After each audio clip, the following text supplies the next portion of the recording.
بسم اللہ الرحمن الرحیم۔ دوستو، محرم حرمت والا مہینہ ہے، عظمت والا مہینہ ہے، احترام والا مہینہ ہے۔ اس مہینے کو چاہیے کہ ہم نبی کے طریقے پر گزاریں اور بدعات سے، خرافات سے، رسم و رواج سے مکمل اجتناب کریں اور پرہیز کریں۔ دوستو، اس مہینے کے اندر بہت ساری بدعات کی جاتی ہے جن کا شریعت سے کوئی لینا دینا نہیں ہے۔ ان بدعات میں سے ایک بدعت تعزیہ نکالنا ہے۔ تو دوستو، تعزیہ بنانے میں چندہ دینا یا تعزیہ نکالنا یہ سب ناجائز ہے۔ اسی طریقے سے تعزیے پر پھول ڈالنا اور تعزیہ لے کر چلنا یہ ساری چیزیں بدعات ہیں۔ اسی طریقے سے دوستو، اس مہینے کے اندر ایک ذوالجناح گھوڑا نکالا جاتا ہے۔ آپ نے دیکھا ہوگا کہ اس کے اوپر بہت ساری تلواریں اور چاقو لٹکا دیے جاتے ہیں اور وہ گھوڑا نکالا جاتا ہے، اور اس گھوڑے کے نیچے سے عورتوں کو اور بچوں کو بھی نکالا جاتا ہے۔ تو دوستو، یہ بھی بدعت ہے، اس کا بھی شریعت سے کوئی لینا دینا نہیں ہے۔ اسی طریقے سے دوستو، اس مہینے کے اندر نوحہ ماتم کیا جاتا ہے، رویا جاتا ہے۔ دوستو، اگر کسی کو یاد کر کے یا کسی کا خیال دل کے اندر آ گیا، کسی کی یاد آ گئی اور بغیر اختیار کے آنسو نکل گئے تو یہ تو عادت ہے، لیکن جان کر رونے کی مجلس لگانا اور خوب رونا، ان کی مجلسیں نکالنا، ان کی مجلسیں لگانا اور سارے مرد عورت جمع ہو کر ایک جگہ رونا، تو دوستو یہ بھی بدعت ہے اور ناجائز ہے۔ شریعت میں کسی کی موت کا غم 3 دن سے زیادہ منانے کی اجازت نہیں ہے، اور صرف اس عورت کو جس کا شوہر مر گیا ہے وہ 4 مہینے 10 دن تک غم منائے گی۔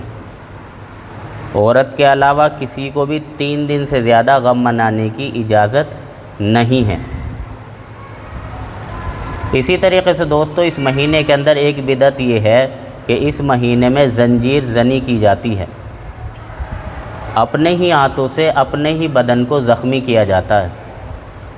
تو دوستو، غور کرنے کی بات ہے کہ اگر کوئی آدمی یہ کہے کہ مجھے مسلمان ہونا ہے اور کوئی آدمی لے جا کر انہیں یہ ماتم اور یہ زنجیر زنی دکھا دے، تو وہ مسلمان ہونے کے بجائے اسلام سے اور مسلمانوں سے ڈر جائے گا کہ کتنا خطرناک یہ مذہب ہے۔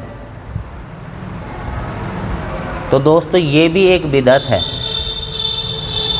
اسی طریقے سے دوستو، اس مہینے کے اندر شادی کو منحوس سمجھنا، بہت سارے لوگ ایسے ہیں جو اس مہینے میں شادی کو منحوس سمجھتے ہیں۔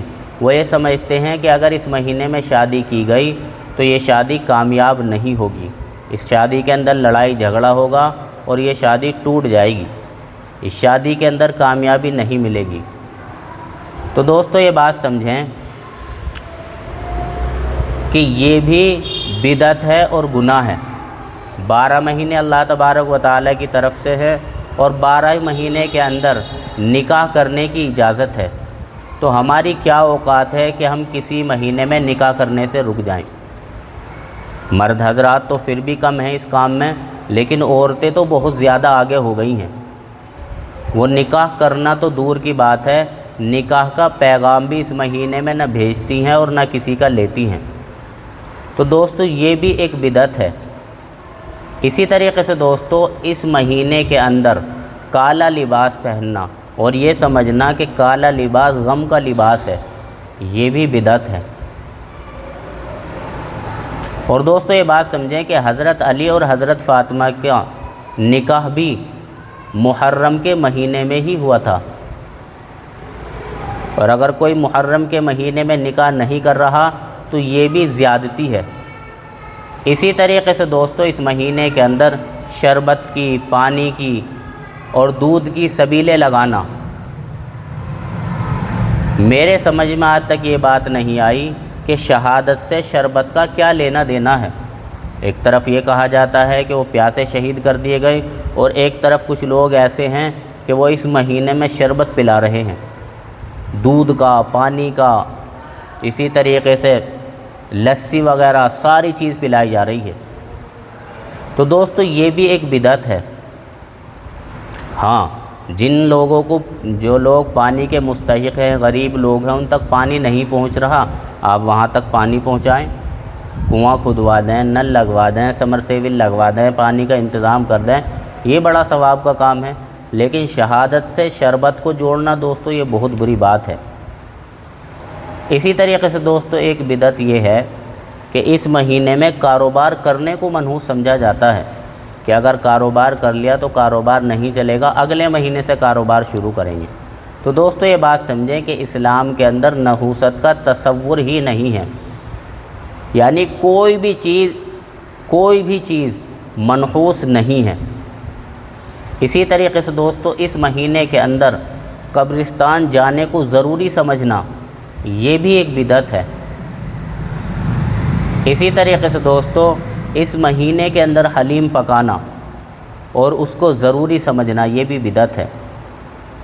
بہت سارے لوگ ضروری سمجھتے ہیں، اور کچھ ایسے لوگ ہیں جو ثواب سمجھ کر پکاتے ہیں، اور اگر کوئی ثواب سمجھ کر نہ پکائے بلکہ ایسے ہی دیکھا دیکھی پکا لے تو بھی دوستو بدعت کی تائید ہے۔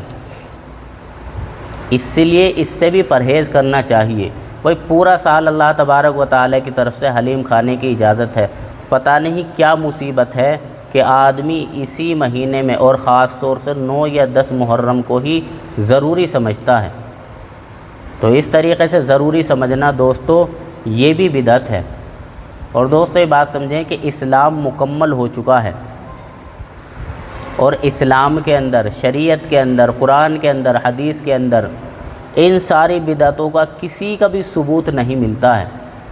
یہ لوگوں کی دین کے اندر نئی بدعتیں شامل کر دی ہے لوگوں نے، اس سے ہمیں مکمل پرہیز کرنا ہے۔